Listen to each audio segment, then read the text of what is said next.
Hello, my friends, and welcome.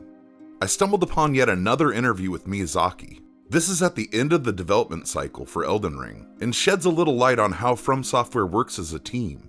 I've read somewhere that Hidetaka will rarely leave the studio during the release window, and basically does so just to take a shower, then he's back at it. He starts off by talking about the challenges developers face and what they hope to achieve. This isn't something that's unique to Elden Ring. Actually, it applies to every game I've ever worked on. But this period we're coming up on, between the last stages of development and the release date, is always trepidatious, no matter what you do. Truth be told, it's not exactly my favorite part of the dev cycle. But all throughout our work on Elden Ring, I've told myself, if we've captured a simple sense of adventure, we're on the right track. I think we've achieved that, at least to some extent. We've built a whole wide, unfamiliar world, and loaded it with threats and mysteries, new encounters, drama, and mythology. And it's all there for players to discover and explore bit by bit. Here Miyazaki describes two things that set the development process of Elden Ring apart from previous titles at FromSoft. There are two major things in particular. For one, this time around, we were collaborating with George R.R. Martin. We asked him to come up with the mythologies that form the underlying basis of Elden Ring, events that took place in the world well before the players step into the story. Building a game up from an existing backdrop like that was a new experience for me, and it was a thrill to break that ground. The second thing was the sheer size of the game. Elden Ring is much larger than any games I've directed before, which means there was more I had to delegate to other members of the team. That was something I'd anticipated from the very beginning. Actually, you could say the fact that we had built up team members to the point where I could leave things in their hands was a major factor in deciding to make a game of this scale in the first place.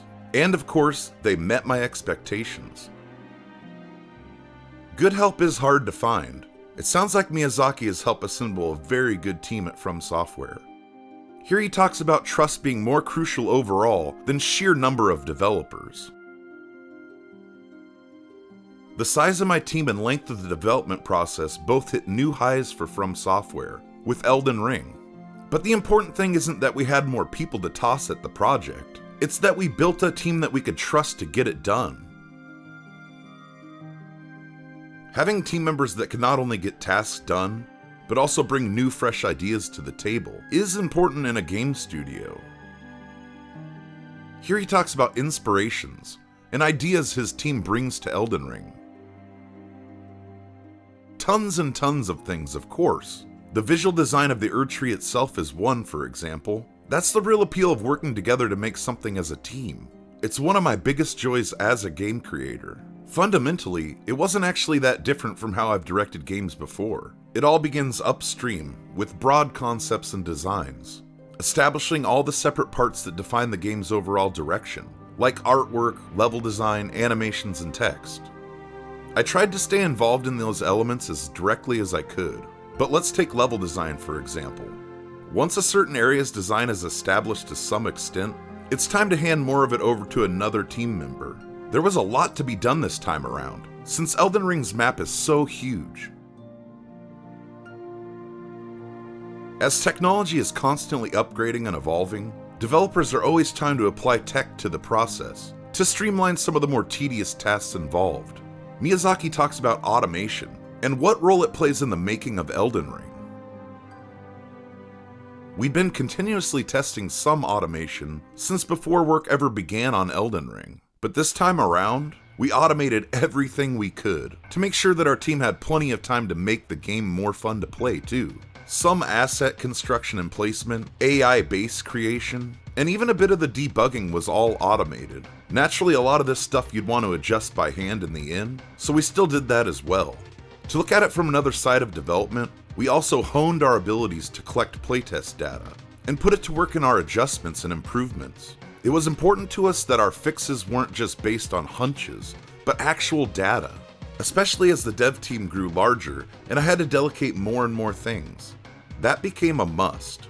I thought we'd be able to automate more than we actually could. There was a lot that we had to go through on pure strength of will, but I think that also led to some nice, distinctive bits with a real FromSoft flair.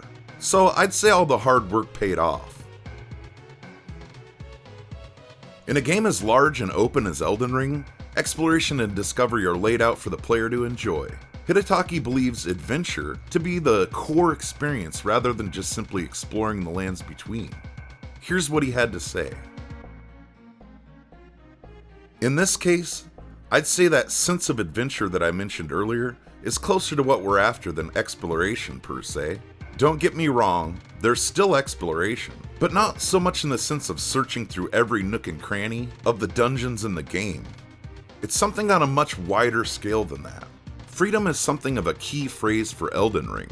You'll have a great degree of freedom in how you tackle each area, in how the story progresses, in the combat skills you use, and how you build your character. Okay, there you have it. I have a handful of projects in the works, including finishing up my level 1 run. Last I killed the Godskin duo, and I'm just a few bosses away from victory. If you have a chance and you're interested, go check out those vids. With the Game Awards just days away, I want to release a video following the success of Elden Ring up to this point. If you're unaware, FromSoft has won several awards so far this year for Elden Ring, and are poised to take home Game of the Year at the Game Awards. Why does this matter? Aside from Miyazaki and co getting the accolades I feel they deserve, there's a good chance we'll see some interesting announcements this year at the Game Awards. Anyhow, that's it for today. As always, have fun and stay safe, my friend.